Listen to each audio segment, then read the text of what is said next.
Isaac Newton took a bodkin, a blunt metal needle, and slid it directly between his eyeball and his orbital bone. He pushed the instrument as far back as he could reach, intentionally pressing inward to physically deform the curvature as his own eye. As the pressure built, he recorded seeing distinct concentric circles of white, dark, and colored light swimming across his vision. He noticed that if he held his hand completely still, the rings would slowly fade into the darkness. To bring them back, he had to actively rub the needle against the back of his eye. This leaves us to wonder why a man with one of history's greatest minds would sit in a dark room and casually risk permanent blindness. He was obsessed with a single question. Was color a biological illusion generated inside the human eye, or a physical property of light itself? Newton practiced an aggressive form of inquiry that ignored all physical boundaries, turning his own body into a dangerous testing ground for the truth. That drive to physically interact with his subjects extended well beyond his study. In his garden, Newton built a secluded shed to pursue a secretive second life in alchemy.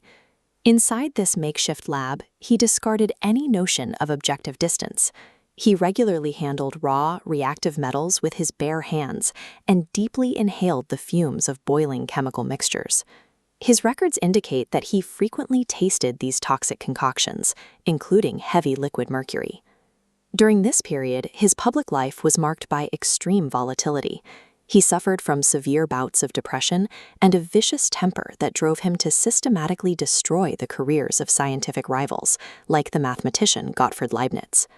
Centuries later, a chemical analysis of a preserved lock of his hair provided a likely explanation. The strands were saturated with massive concentrations of mercury.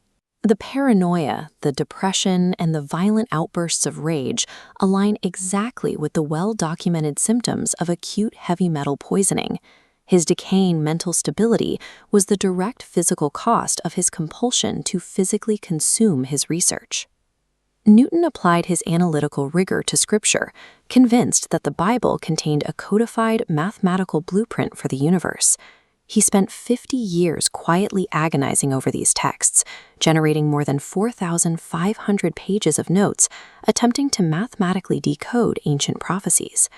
These theological manuscripts sat unread in a trunk for nearly 2.5 centuries until they were sold off at a Sotheby's auction in the late 1930s.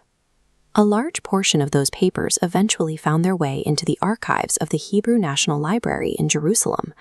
Buried deep within those stacks, researchers found a highly specific calculation.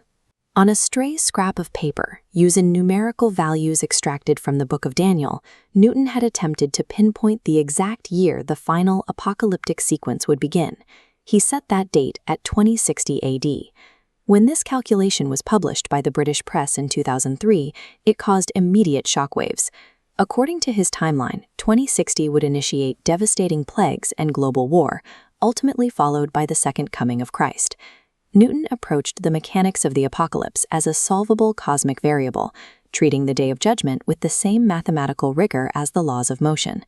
Newton's willingness to self-destruct provided the volatile energy behind his greatest scientific breakthroughs. This photograph illustrates his most radical discovery in optics. He proved that white light is a heterogeneous mixture that separates into distinct color rays when passed through a medium. He demonstrated that these rays are primary components of light, and each distinct color possesses its own specific, unalterable angle of refraction. He then took that theoretical understanding out of the notebook and brought it into the physical world. Using his knowledge of exactly how light bends, he began painstakingly grinding his own glass lenses. The result was this device, the world's first reflecting telescope. By substituting a curved mirror for a traditional refractive lens, he managed to build an instrument that was much shorter, yet matched the magnification power of far larger models.